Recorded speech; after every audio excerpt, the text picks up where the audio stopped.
Welcome to the motherfucking relay. We're covering today's top boxing news. Okay, we'll start with this. A surprising turn of events. Dibella Entertainment inks a promotional agreement with WBA World Champion and inspirational fighting mom, Nina Hughes. Nina, who was promoted by Matchroom not that long ago. You don't ink a deal with Dibella Entertainment if you're already being promoted by Matchroom. Why would you? Maybe she's not being promoted by Matchroom. Not anymore. I'm really excited to carry on my journey with Dibella Entertainment, said Hughes of the signing. I can't wait to get back in the ring. I want to become the unified world champion and then become undisputed. I'm thrilled to have Nina join our stable, said Lou Dibella, the president of Dibella Entertainment. She's a great lady and I'm proud to promote another resilient single mom who never quit on her dream. This is such a stacked division and we have several bantamweights on the Dibella roster. Dibella continued, we're going to get Nina busy and fighting. There are so many good fights to make at this weight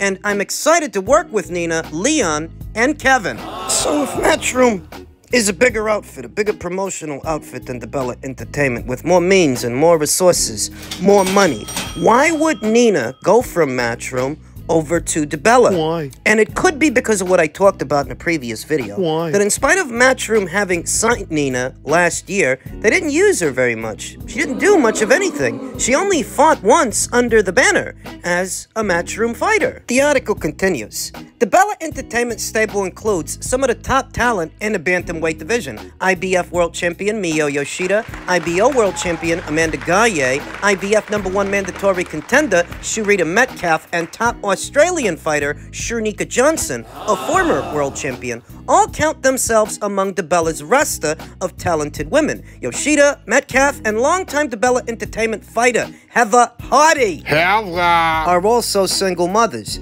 Hardy fights for her daughter Annie's college tuition. Metcalf is raising two sons, one with autism, and the world saw Yoshida share her world title victory with her daughter Mina.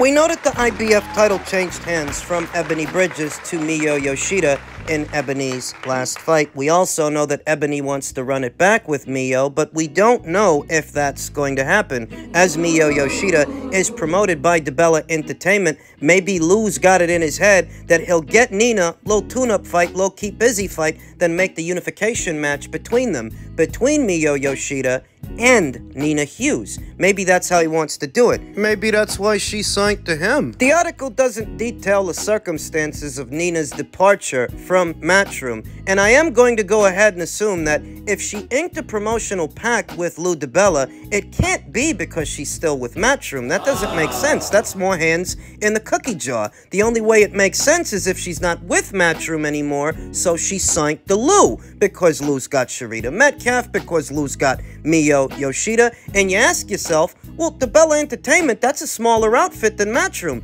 Isn't that a step down? Perhaps on the outside looking in, it is. But perhaps to Nina, it looks a different way, because when she was at Matchroom, they didn't use her for much. When she signed to them, she likely had aspirations of big fights, big nights, and unification matches, but none of that materialized when she signed to Matchroom last year. They tried to make a Shannon Courtenay fight, but Shannon withdrew. She wanted to fight Ebony Bridges, but that never happened. Her schedule of activity took a hit because she only fought once last year. She was a more active fighter before she signed to Matchroom. She fought something like 2 or 3 times the year prior to signing to them. She signs to him, and she only fought once, and it wasn't even a big fight. So I see her logic, and I see her rationale. But if she's now with Lou Dibella Entertainment, pursuing a Miyo Yoshida unification match, can Lou get her the same money that Matchroom would have got her for that same fight? The way it might look to Nina is you can't get paid for a fight that didn't happen, and Matchroom didn't make it happen. They didn't make any unification matches happen, so something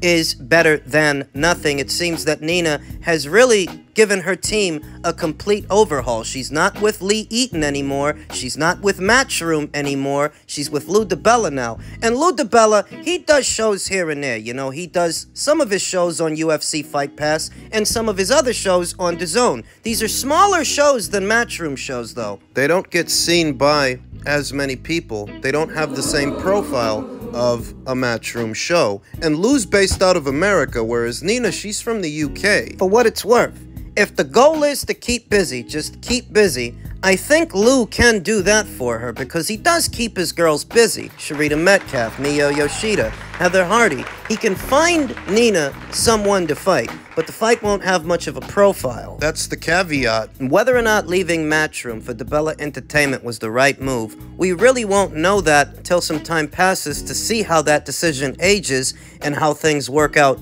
for Nina. But I'll tell you that it caught me by surprise. I wasn't expecting that.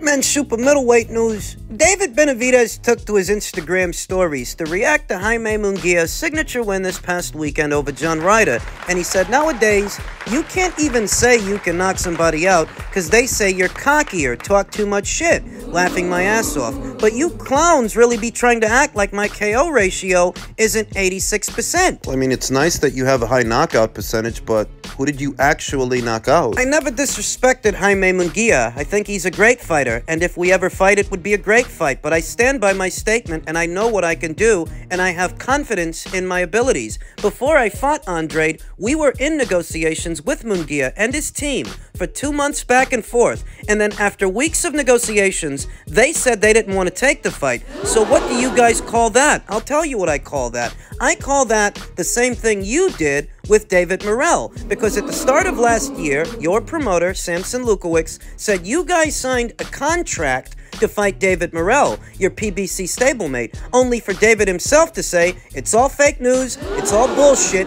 and he didn't fight him. So if you're gonna accuse Jaime of ducking... Doesn't that mean you're ducking David Morrell? Your promoter, Samson Lukowicz, said it. Your father said it. For 3 fights, we have Boo Boo Andrade, we have Charlo, we have David Morrell. You know, if everything goes well, then I'm pretty sure it's going to go well. So I wouldn't have signed that contract for 168 if I didn't think he was going to do 168. That you guys were supposed to fight him. What happened? I remember what happened. David Benavidez himself said it was fake news, and he would prefer to fight Jaime Munguia, the Jaime Munguia talks that he's detailing, the ones that fell apart. So, when that fell apart, why didn't you revisit talks for David Morrell? He's right there on your side of the street, so there's no network and promotional politics to have to work through. I'm pretty sure he doesn't cost as much as Jaime Munguia. These fighters that like to accuse people of ducking seem to think that they can play by a different set of rules, like what they're saying doesn't also apply to them. It's kind of like what you see with Carolyn Dubois and Rhiannon Dixon. Yeah, Carolyn can accuse Rhiannon of ducking, but you can accuse Carolyn of ducking Beatrice Ferreira. If we're gonna play that game, if we're gonna have that conversation as it pertains to David, so you're not having any luck with the big Canelo fight, and you didn't have any luck getting Jaime Munguia in the ring. There's a super middleweight right there that you can fight, and he says that he wants to fight you. He says that he's ready now. He is a less expensive option than Jaime Munguia, so why don't you just fight him? I've the sneaking suspicion that recently signed super middleweight contender Jesse Hart may be who David Benavidez ends up fighting next. And that would do absolutely nothing for his profile the same way it did absolutely nothing for Zerto's profile when he fought him at super middleweight years ago. Instead of keeping busy with that guy or a guy like that, why don't you just fight David Morrell? Why do you keep bringing up Jesse Hart? Because Jesse Hart, via his own social media, stated that he recently inked a deal with Al Heyman. And I don't think Al signed that guy for no reason. He either signed him to fight David Benavidez or David Morrell. But in the event that David Benavidez ends up fighting him next, that does absolutely nothing for his profile. That's not a fight that anybody's asking for. And with the PBC's penchant for putting every single fight they're doing behind a paywall, Benavidez versus Hart is not pay-per-view worthy. I mean, if you thought the Andrade fight was bad, or the Plant fight was bad, this would be worse. Those fights didn't belong on pay-per-view. That's what those numbers show. So many people have got it in their heads that just the act of being on pay-per-view makes you a box office attraction, makes you a star, with no regard for what did you actually sell when you were on pay-per-view. I mean, look at Rolly and Isaac Cruz. Look at these two guys. Yeah, you were on pay-per-view. You were on pay-per-view with Gervonta Davis, the both of yous, and the both of yous lost. To top it all off, the pay-per-view buys, the numbers, they weren't nothing to write home about. Gervonta couldn't crack 300,000 with either of yous. But they've got it in their heads that just the act of them being on pay-per-view made them box office stars and box office attractions. Your fight isn't even the headline fight of the card you're about to fight on. You're the chief support. You're the co-main event. You're not even the main event. These guys are delusional. And in some ways, so is David, and so is his team, because his 2 box office fights, his 2 pay-per-view appearances, he sold less pay-per-views with his fights than they did with Gervonta's. So where do you get? Where does anybody get that just because you're on pay-per-view, you're a star now? What passes for a pay-per-view these days? I mean, have you been paying attention? The bar of standard in the American market is extremely low. By your standard, is Jose Zepeda a pay-per-view star? Is he a box office attraction because he lost to Regis Prograis on pay-per-view? Because you know their fight, it was a pay-per-view. A Marv Nation show billed as a pay-per-view. Jose lost to Regis on pay-per-view like Isaac and Rowley lost to Gervonta on pay-per-view. And if that made them stars afterwards, is he a star now? You know the answer. You just don't want to say it because you're a fucking moron. Bunch of mouthy fucking cunts. A bunch of mouthy idiots. Dumb. Who don't think about what they're saying. They don't think before they speak. I can tell. Dumb. As it pertains to David Benavidez, what he wants and what he aspires to, Oscar De La Hoya said Benavidez deserves the Canelo fight. He's been the mandatory for Canelo for almost 2 years. It's nice of Oscar to say that on David Benavidez's behalf, but I'm sure at least in part it's to get the heat off his own fighter, because David wants to fight his boy too. He said, look, the 168-pound division is stacked. It is exciting, and Benavidez deserves a world title opportunity, De La Hoya said during a press conference following Munguia's 9th-round technical knockout of John Ryder Saturday night at the Footprint Center in Phoenix. He's been waiting in line for I don't know how long, so there's a lot of players now at 168. Benavidez, I love his style. It's incredible. He's an amazing, amazing fighter. I love his attitude. I love what he represents. I love his work ethic. Do you also love how he's trashing your fighter? Do you also love how he's accusing your fighter of ducking? Do you love that? Oscar continued, yeah, he deserves a shot at Canelo, and right now Canelo Alvarez is the king, and the king has to decide. But, like I said before, the media can help, the fans can help, and decide what Canelo's next fight should be after he fights Charlo. Oscar De La Hoya must shop at the same market for rumors that we all do, because he heard the same rumor that we did, that Canelo might end up fighting Jermall Charlo. And I happen to think David Benavidez does deserve a crack at Canelo more than Jermall. The rumor is that Canelo Alvarez will face Jermall Charlo in his next fight in May, then Terence Crawford in September. But where does that leave David Benavidez? It leaves him with an interim title and not much else. And I can feel that he deserves the shot more than Jermall does. Oscar can feel that way too, though ultimately, feelings, little more than feelings, won't get David anywhere. You can tell every interviewer that puts a mic in front of you. You can shout it from the rooftops, you can tweet about it on your social media,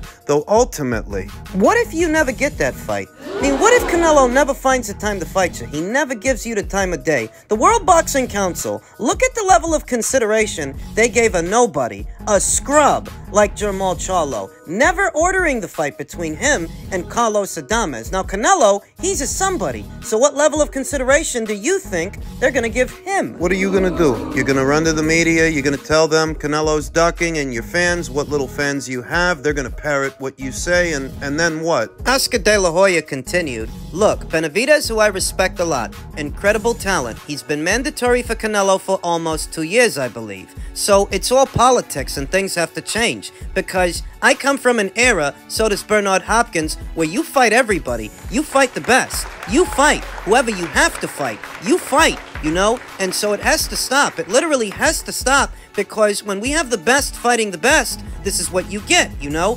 Munguia versus Ryder. It's incredible. Wait a minute. So Munguia versus Ryder is the best versus the best.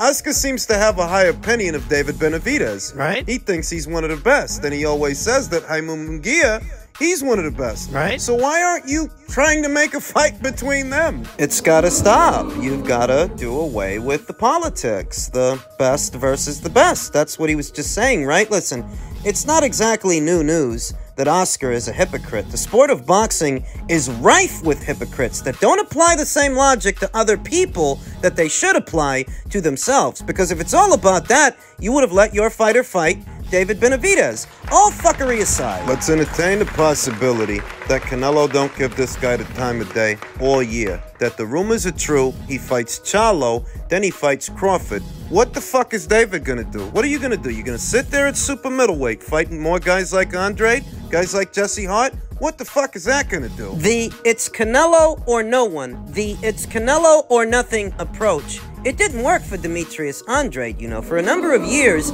he was carrying on the same way that David's been carrying on, thinking he's too good for certain fights, with certain fighters, rejecting fights, so on and so forth. And that went on long enough that in the end, he ended up painting himself into a corner to where the only fight on the table for him was a more dangerous fight than some of the fights he rejected. But that's what he did to himself. The it's Canelo or no one approach, it doesn't work. I'll tell you a story. It's circa 2016, and Naoya Inoue, a lesser-known fighter, lesser known then than he is now, he gets around Superfly, and he wants to fight the biggest name at the weight. The biggest name at the weight at the time was Chocolatito. He tried to corner a fight with that guy, made him an offer, but Chocolatito, he didn't like the money. He said that he would prefer to fight Carlos Quadras instead. Inoue, you know, as a result of that, he never got to fight Chocolatito, but he didn't waste any time on it either. He moved up to bantamweight, became undisputed champion there, fought every single champion at that weight